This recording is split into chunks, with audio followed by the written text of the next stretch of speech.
राधे राधे, जय श्री कृष्णा। आज मैं आपको बैसाख मास के महात्म्य का 27वां अध्याय सुनाने जा रही हूँ। अब तक हमने 26 अध्याय सुने हैं। आशा करती हूँ आपको सभी अध्याय ज़रूर पसंद आए होंगे। अगर आपका कोई अध्याय सुनने से छूट गया है तो मैं डिस्क्रिप्शन बॉक्स में उनका लिंक छोड़ दूँगी। आप वहाँ से अपने छूटे हुए सभी अध्याय सुन सकते हैं।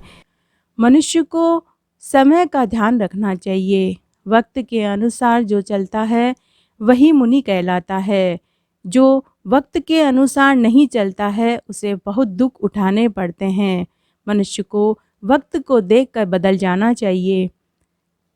जो अपने आप को वक्त के अनुसार नहीं बदलते हैं उन्हें बहुत दुख उठाना पड़ता है। इसलिए मनुष्य को समय अनुसार अपने आप को बदल लेना चाहिए। जो समय के अनुसार अपने आप को बदल लेता है, समय भी उसकी इज्जत करता है। समय बड़ा बलवान है। पहले कहा जाता था कि मनुष्य को उनके अच्छे और बुरे कर्मों का फल मरने के बाद मिलता है। लेकिन मरने के बाद किसने देखा?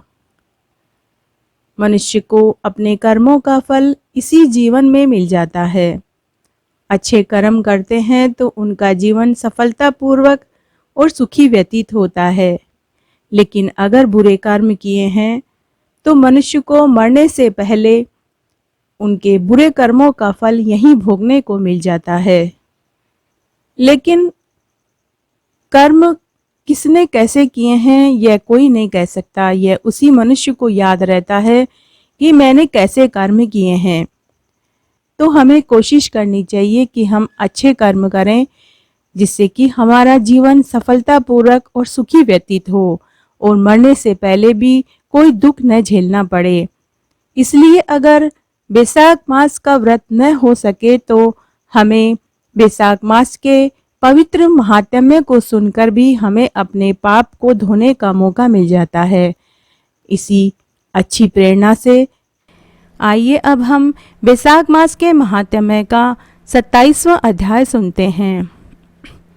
मैथिल कहने लगे कि बैसाख मास में कौन कौन सी तिथियां अत्यंत पुण्यकारक है, उनमें क्या दान करना चाहिए, किसने इनको प्रख्यात किया। तब श्रुति देव जी कहने लगे कि बैसाख मास की सभी तिथियां उत्तम हैं।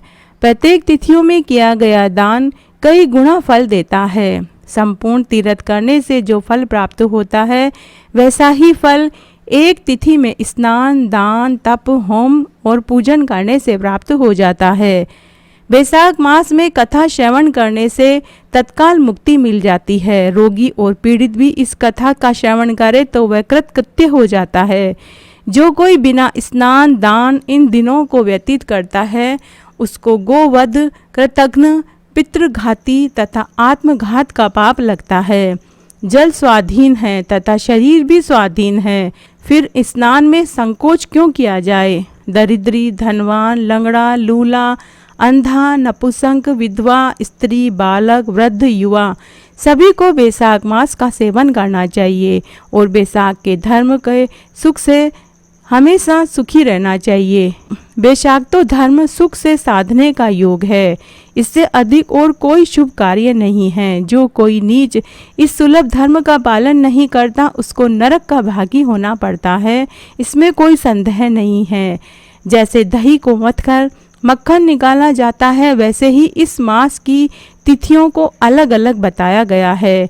चैत्र के महीने में जब मेष की संक्रांति हो तब पापों के नाश करने वाली अमावस्या को कई गयाजी करने का फल मिलता है। मैं नरक और पितरों का एक पुराना इतिहास कहता हूँ। जब पृथ्वी में सावर्णी मनवंतर का राज्य था, 30वें कलयुग के अंत में जब सारे धर्म नष्ट हो गए, उस समय आनर्त देश में धर्मवर्ण नाम का एक ब्राह्मण हुआ। उसने इस घोर कलयुग में मनुष्यों को पापों से रथ देखा। सब मनुष्य अपने वर्ण धर्मों से हीन हो गए। तब एक दिन वह ब्राह्मण महात्माओं के सतरज्ञ देखने के लिए पुष्कर क्षेत्र गया। वहां पर ऋषि मुनि शास्त्र के अनुकूल पुण्य कथाओं का वर्णन कर रहे थे। कोई कोई कलयुग की प्रशंसा कर रहे थे। कहते थे कि सतयुग में भगवान 1 वर्ष भर की तपस्या से प्रसन्न होते हैं, तो त्रेता युग में 1 मास और द्वापर में 1 पक्ष में, परंतु कलयुग में 10 गुना फल भगवान के स्मरण मात्र से ही मिल जाता है। कलयुग में थोड़ा सा पुण्य कर्म भी अधिक फल देता है। जो दया, पुण्य, दान, धर्म कुछ भी नहीं कर सकते, उनके लिए केवल हरि नाम का उच्चारण करना ही श्रेष्ठ है। जो अकाल में अन्नदान करते हैं वे बैकुंठ को जाते हैं। वहाँ पर जब यह प्रसंग हो रहा था तो नारद मुनि एक हाथ से शीशन और दूसरे हाथ से जीवा को पकड़कर उन्मत्त की तरह खूब हंसने और नाचने लगे। सबने आश्चर्य से पूछा कि नारद जी, इसका क्या कारण है? नारद जी उसी अवस्था में उत्तर देकर बोले कि निसंदेह कलयुग प्रशंसनीय है, क्योंकि इसमें केशव भगवान स्मरण मात्र से ही प्रसन्न हो जाते हैं। तब भी मैं तुमसे कहता हूँ कि इंद्रिय और जीवा को वश में करना अति कठिन है। जिसने इन दोनों को वश में कर लिया वह साक्षात जनार्दन के ही तुल्य है। अतः इस कलयुग के आगमन पर तुम्हारा यहाँ ठहरना ठीक नहीं, सो पाखंड में भूमि को त्याग कर अन्यत्र कहीं जाकर विचरना चाहिए। वह सब मुनि ऐसे वचन सुनकर यज्ञ समाप्त कर कहीं अन्यत्र पर्वतों पर चले गए। धर्म वर्ण भी यह सुन नैष्ठिक ब्रह्मचार्य व्रत धारण कर, छाल के वस्त्र पहनकर, कमंडल हाथ में ले, जटा बढ़ाकर कलयुग के अनाचारों को देखने लगे कि संपूर्ण मनुष्य जाति घोर पापों में लगी हुई है। ब्राह्मण, सन्यासी तथा शूद्र सभी पाखंडी हो गए हैं।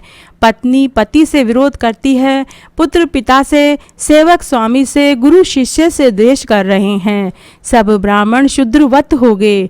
वेद कहानी मात्र रह गए। वेद विरुद्ध कर्म करना साधारण बात हो गई। भूत, पिशाच, प्रेत आदि की पूजा सब करते हैं। संपूर्ण मनुष्य कुकर्मों में लगे हुए हैं।